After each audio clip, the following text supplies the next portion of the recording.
Porque dele, por ele, para ele são todas as coisas.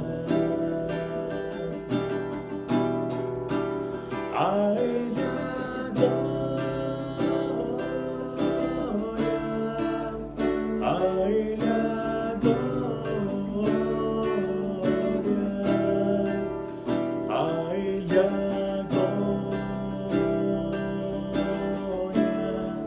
para sempre, amém.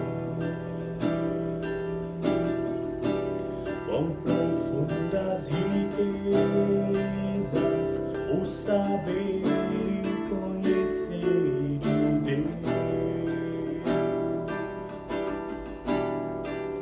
quão insondáveis seus juízos e os seus caminhos. A ele a glória, a ele a glória, a ele a glória, para sempre, amém. Romanos no capítulo 11 vai dizer: porque dele, por meio dele e para ele são todas as coisas. A ele, pois, a glória eternamente. Amém.